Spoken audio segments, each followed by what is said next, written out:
مرد کی غیرت کا معیار یہ ہے کہ وہ جس عورت سے پیار کرے اس کے علاوہ کسی عورت کی طرف آنکھ اٹھا کر مت دیکھے۔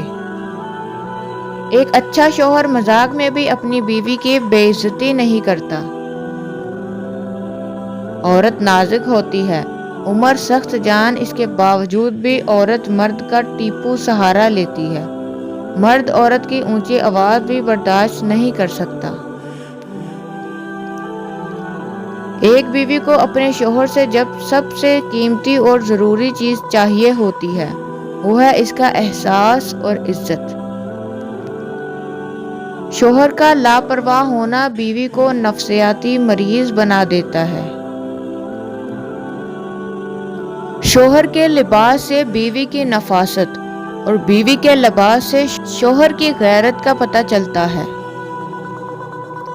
ہر میاں بیوی پر ایک وقت ایسا بھی آتا ہے جب کچھ لوگ ان کے رشتے کو کمزور کرنے کی کوشش کرتے ہیں۔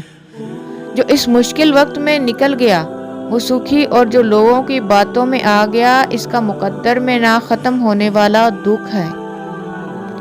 شوہر کو اپنی بیوی کے لیے اتنا اچھا ہونا چاہیے کہ بیوی دعا کرے کہ میری بیٹی کو بھی آپ جیسا ہمسفر ملے۔ اپنی بیوی کو وقت دیں، عزت دیں، محبت دیں، اس کا خیال رکھیں اس سے پہلے کہ کوئی غیر مرد اس کا خیال رکھے۔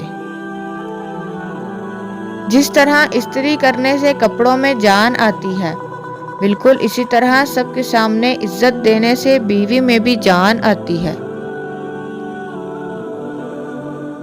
رسول اللہ صلی اللہ علیہ وآلہ وسلم نے فرمایا، مسلمان مرد کے پاس اسلام کے بعد سب سے قیمتی چیز اس کی بیوی ہے۔ خوش نصیب ہوتی ہے وہ عورت جو مرد کی بے شمار چاہتوں کی اکیلی وارث ہوتی ہے۔ بہترین کی خواہش تو سب کرتے ہیں، مگر بہترین پانے کے لیے بہترین بننا بھی پڑتا ہے، کیونکہ پاک تو پاکیزہ کو ہی ملتا ہے۔ عورت کی عزت کرو، اسی لیے نہیں کہ وہ عورت ہے، بلکہ یہ ثابت کرنے کے لیے کہ آپ کی تربیت ایک اچھی ماں نے کی ہے۔ عورت کو دینے والے تحفے میں سب سے نایاب تحفہ عزت ہے، جو بہت کم مرد ہی دے پاتے ہیں۔ زندگی میں پیسہ ہی سب کچھ نہیں ہوتا۔ پیار اور احساس کرنے والا ساتھی ہو تو عورت غریبی میں بھی ملکہ جیسی زندگی گزار سکتی ہے۔ اچھا ہمسفر کا ساتھ انسان کو مشکل راستے میں بھی تھکنے نہیں دیتا۔